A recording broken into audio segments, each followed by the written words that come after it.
voice of the Tigers. A very, very tough loss last week against a pretty good Georgia team. What did you think? I thought the same thing, but in spite of the loss, there were so many positives. I mean, this is a team that is continuing to rise. I mean, they played and stepped up, played well against a very good team, a divisional foe.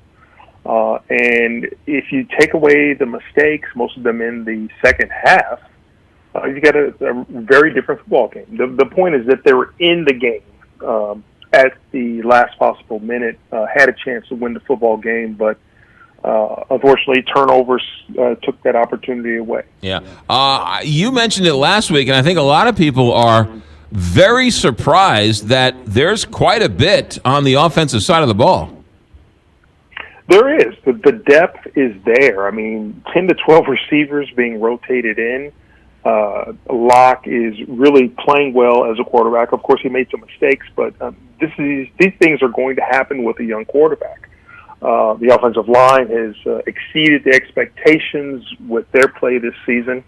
But I think just going forward, what Missouri wants to do, especially on the offensive side of the football, is really step up into running game. I mean, they showed flashes in the fourth quarter when they grinded it out with about 12, 14 different runs and one series of downs.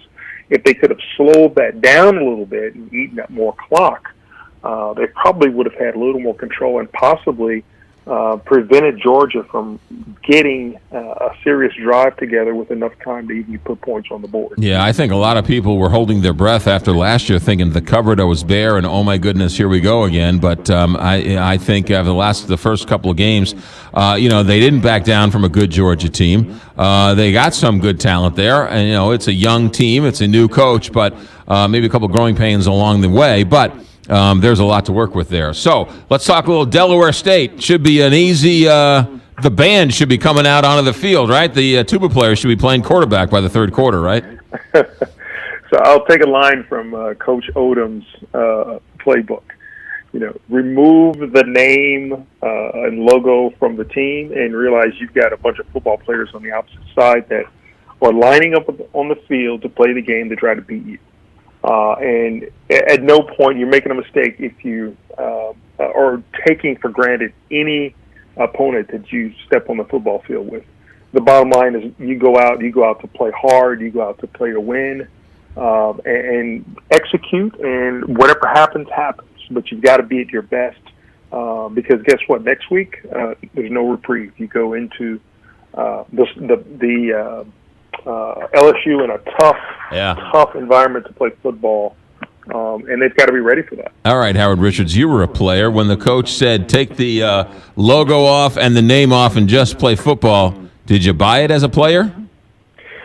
I did, because the point is you cannot ever take a day off on the football field. It's just such a different profession, if you will. I mean, if you don't feel good in the office, you can call in sick and not show up. Right. You can't do that on the football field, because if you do, there's always someone that will take advantage of your, less than stellar effort, and you'll get beat. Yeah. Here's the thing I always thought was interesting, and funny to get your reaction. You'd be out practicing, and you'd be practicing hard, and you'd be paying attention. Then the coach would stop and be like, "You guys aren't practicing. Come on now. You guys are. This is terrible. This is embarrassing. You guys need to step it up." And then there are other days where you'd be sort of going through the motions and kind of forgetting all the stuff, and the coach would be like, "Hey, great practice today, guys. Really good practice today." Right? So I was always the opposite of what the coach thought the other team was doing. It does happen, but usually it's when you're sticking up to places when they're getting on you about, not really executing and doing what you're supposed to do. And, Of course, all of the coach talk, if you play like this, you're going to get beat, blah, blah, blah. I mean, this happens. Yeah. But normally if you are putting forth that effort and working hard, they, meaning the coaches, will definitely realize and compliment you on your efforts. I know this is hard for you to believe, but my mouth got me in quite a bit of trouble over the years. Oh, come on. I know it's hard for you to believe, but believe it or not, the coaches told me to shut up and start running. I ran more than anybody else in the Big Eight. It's because of my mouth.